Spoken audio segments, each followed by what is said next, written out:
Welcome, everyone. As future educators, you probably spend a lot of time thinking about what you are going to teach. But today, we are going to focus on where and how that teaching happens. We are diving into Domain 3 of the T-TESS evaluation system, which is all about the learning environment. You can have the most brilliant lesson plan in the world, but if your classroom is chaotic, or if your students don't feel safe to share their ideas, that learning simply won't take root. Today, we are going to explore how to build a classroom environment that is safe, efficient, and ultimately designed to empower your future students. To understand why this is so critical, let's look at what a well-designed environment actually does for your students. When we say learning environment, many people immediately think of discipline and behavior charts. But under T-TESS, it is so much more than that. First, think of classroom management as the rich soil in which your instruction grows. If the soil is poor, the plant won't thrive. Second, a great environment maximizes your time. When routines are smooth, you aren't wasting precious instructional minutes telling students where to put their homework. And finally, it creates the conditions for students to truly flourish. Students learn best when they feel safe, respected, and supported. A strong classroom culture gives them the courage to take academic risks, like raising their hand even when they aren't totally sure of the answer. Let's look at how this soil supports the other parts of the T-TESS framework we've already discussed. We've been talking about the architecture of T-TESS. We know Domain 1 is your blueprint, how you plan the learning. Domain 2 is the construction phase, how you actually deliver the instruction. But Domain 3 is the structural integrity of the entire building. Look at the text at the bottom of the slide. Even the strongest, most rigorous lesson plan will collapse without the foundational support of an effective, safe learning environment. Domain 3 is what holds everything else together.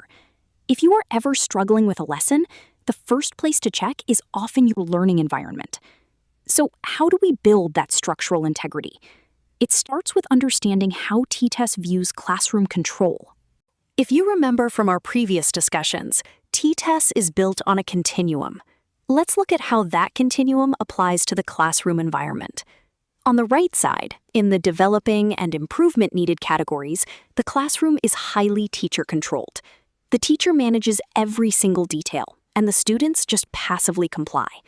But to move toward the target of proficient and into accomplished and distinguished, the balance has to shift.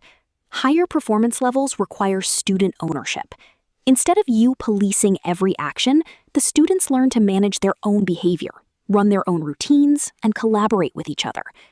That shift to ownership is the key to unlocking the 3 dimensions of Domain 3. Let's break those down, starting with routines. The first dimension is 3.1. Routines and procedures.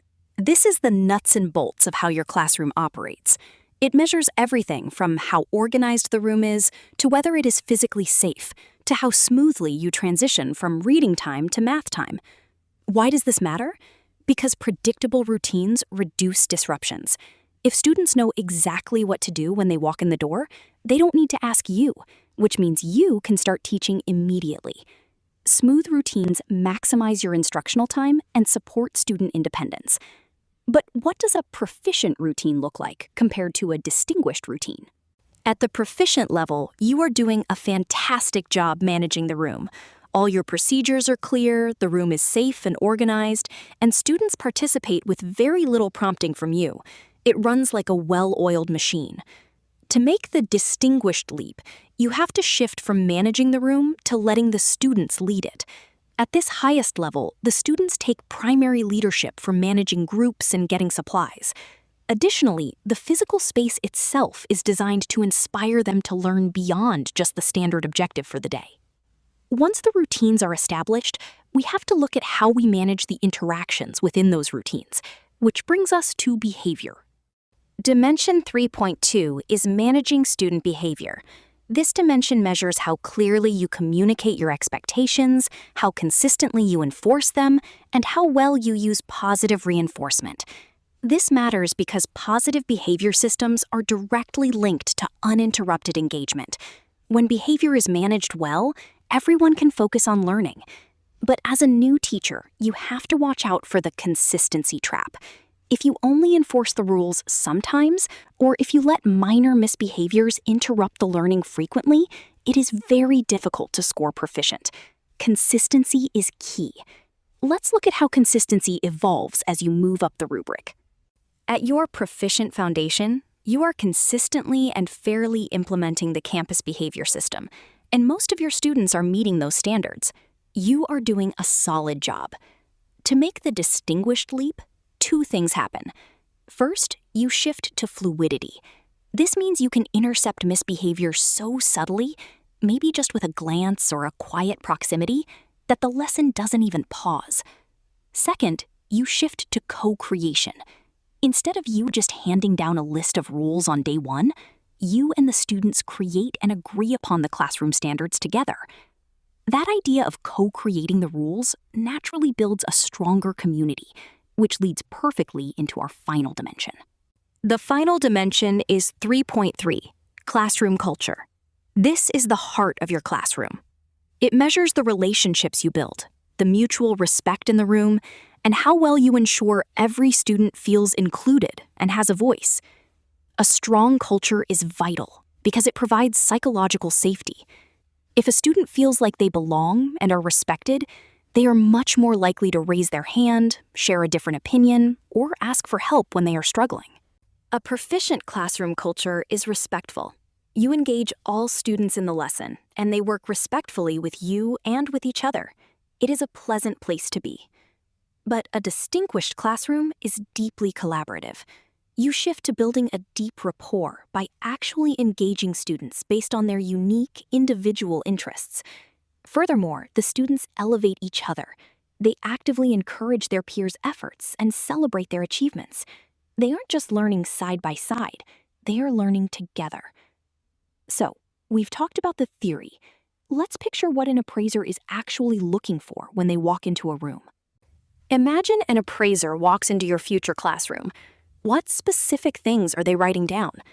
If they see a student walk in, independently grab their specialized lab equipment without being told, and start their warm-up using a visual checklist on the board, they will write that down as evidence of student-led routines for Dimension 3.1.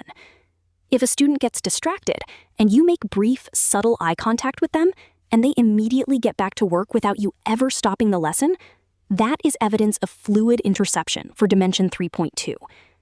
If a student is struggling at the whiteboard, and instead of giving them the answer, their group mates offer encouragement and ask guiding questions to help them figure it out, that is huge evidence of peer collaboration for Dimension 3.3.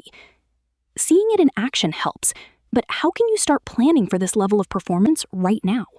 As you prepare for your first classroom, here is how you can climb this staircase. Your baseline is proficient. Focus your energy on flawless consistency. Make sure all your systems run smoothly and your expectations are crystal clear for everyone. When you are ready to reach for accomplished, start shifting some logistical responsibility to the students. Let them pass out papers or manage the classroom library. To aim for distinguished, you have to give the power away.